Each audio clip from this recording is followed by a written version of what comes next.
തടിമാടന്മാരായ 4 മച്ചാന്മാരുടെ അതിഭീകരമായ തീറ്റ ഇവിടെ ഏകദേശം കഴിയാറായിട്ടുണ്ട്. കട്ടയ്ക്ക് നടന്ന മത്സരത്തിൽ ആര് ജയിക്കുമെന്ന് നമുക്കൊന്ന് നോക്കാം.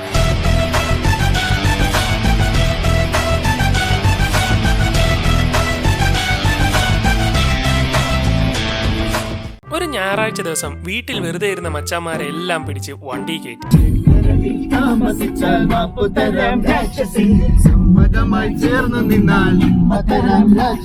ബിരിയാണി തീറ്റ മത്സരത്തിനാണ് യവന്മാരെല്ലാം തൂക്കിയത്. കഴിക്കാൻ പറ്റിയവന്മാരുണ്ടായിട്ടല്ലേ കാര്യമുള്ളൂ. ആഹാരം കഴിക്കുന്നത് എങ്ങനെയെന്ന് മാമൻ കാണിച്ചു തരാം. എല്ലാവർക്കും ഓരോ ബിരിയാണിയൊക്കെ വാങ്ങി പറ്റിയ സ്ഥലം നോക്കി പോയി.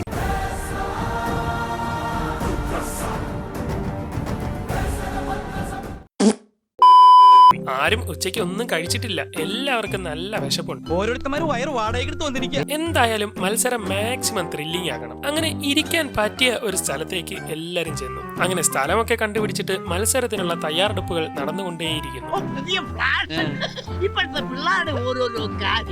ക്യാമറമാൻ അവിടെ ക്യാമറ ശരിയാക്കുന്ന തിരക്ക്, ഫർസാൻ മച്ചാനാണെങ്കിൽ അവിടെ പൊതി ശരിയാക്കുന്ന തിരക്ക്.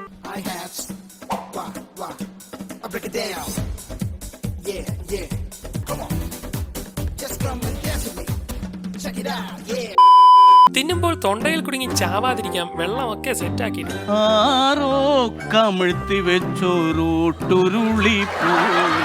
അങ്ങനെ മത്സരത്തിൽ പങ്കെടുക്കുന്ന 4 പേരും തയ്യാറായിരിക്കുകയാണ്. 1, 2, 3 സ്റ്റാർട്ട്.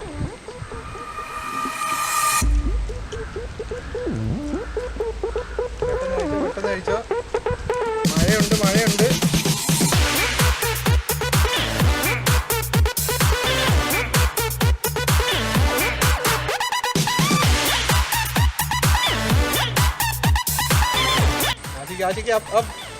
ആഷിക്കാണ് പിന്നോട്ട് നിൽക്കുന്നത്.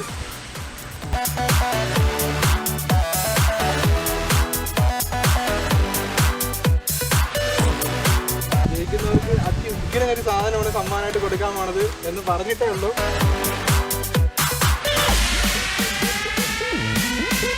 യെസ് ഇവിടെ തന്നെയാണ് വിജയം.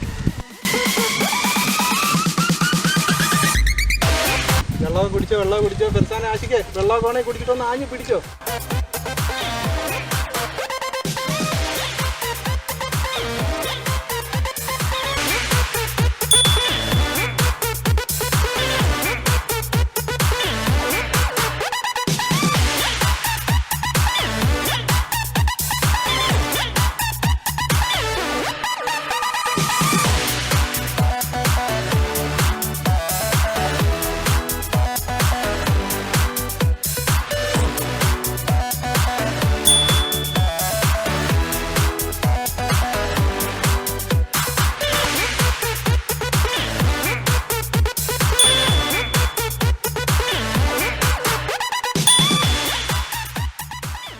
അങ്ങനെ നമ്മുടെ തീറ്റ മത്സരം കഴിഞ്ഞിരിക്കുകയാണ് സുഹൃത്തുക്കളെ, കഴിഞ്ഞിരിക്കുകയാണ്.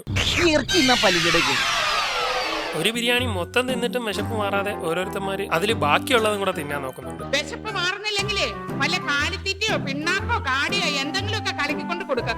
പത്തായം കൊണ്ട് നിറയട്ടെ. ഏറ്റവും വലിയ പ്രശ്നം സമ്മാനം എന്താന്ന് ഇതുവരെ തീരുമാനിച്ചിട്ടില്ല. 200 രൂപ പറഞ്ഞ പോലെ സമ്മാനം പിന്നെ എന്തിനാ കുറയ്ക്കുന്നത്? നല്ല പോലെ അങ്ങ് കൊടുത്തേക്കാന്ന് വിചാരിച്ചു. അപ്പൊ എന്തായാലും നമ്മുടെ മത്സരത്തിന്റെ വിജയ് ഫെബിനാണ് ഫസ്റ്റ് പ്രൈസ് അടിച്ചിരിക്കുന്നത്. അപ്പൊ നമുക്ക് എന്തായാലും ഫസ്റ്റ് പ്രൈസ് ക്യാഷ് പ്രൈസ് ആണ്. 1000 രൂപ ക്യാഷ് പ്രൈസ് ആണ്. 2ാം സ്ഥാനം കരസ്ഥമാക്കിയിരിക്കുന്നത് നമ്മുടെ യാസീനാണ്. 500 രൂപയാണ് ക്യാഷ് പ്രൈസ്. അപ്പൊ നമുക്ക് 500 രൂപ കൊടുക്കാം. മത്സരം എല്ലാം കഴിഞ്ഞ് അവിടെ നിന്ന് ഇറങ്ങി ശേഷം നേരെ തൊട്ടടുത്തുള്ള അണ്ണന്റെ കടയിൽ ചെന്ന് ഓരോ തണുത്ത സോഡ നാരങ്ങ വെള്ളം കൂടി കുടിച്ചു. ആഹാ അന്തസ്.